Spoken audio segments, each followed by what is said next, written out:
Merci Madame la maire. Moi, je vais intervenir au nom du groupe Malakoff en commun.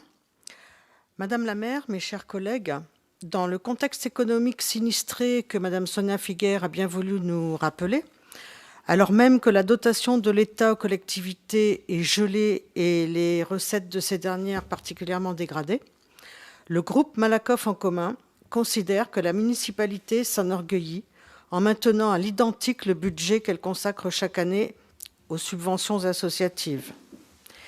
Il s'agit là d'un choix politique fort qui reconnaît pleinement le rôle et l'importance du tissu associatif dans notre vie sociale et citoyenne. Nous considérons en effet que les associations remplissent certaines des missions fondamentales de notre vivre ensemble. Elles rassemblent nos concitoyens, créent du lien social, animent les territoires et proposent, en face des habituels rapports marchands, une forme d'accomplissement personnel basée sur le respect, la reconnaissance de l'altérité et la solidarité. Il est de notre responsabilité d'élus locaux de dénoncer dès lors l'indifférence et souvent même le mépris dont les associations sont victimes de la part de l'État.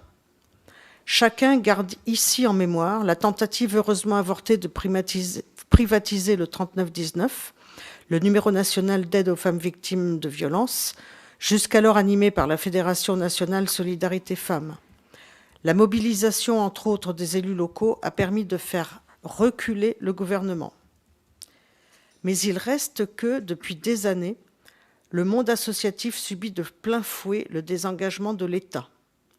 Baisse des subventions, recours intempestifs aux appels à projets qui ne proposent qu'un financement au coup par coup, sans possibilité de construire des dynamiques utiles, réduction drastique des contrats aidés, baisse des dotations.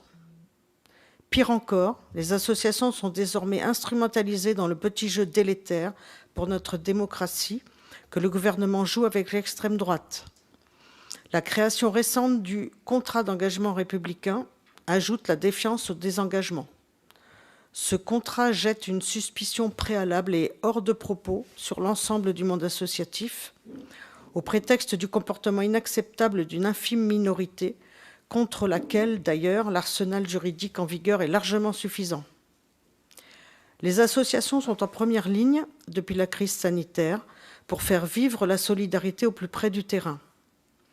À l'heure où les citoyens, plus que jamais, exigent de voir leurs paroles prises en compte dans le débat public, elles sont un relais d'expression incomparable. Le groupe Malakoff en commun salue la décision de la municipalité et appelle au respect sur notre territoire de la liberté associative, qui est l'une des garanties fondamentales de notre vie démocratique. Et je voudrais faire un ajout personnel, qui est que, n'en déplaise à certaines personnes, je ne pense pas qu'il soit déplacé de critiquer les actions du gouvernement dans ce domaine-là. Ce n'est qu'un constat et d'une façon concrète et qui affecte la vie des associations et des habitants tous les jours. Merci.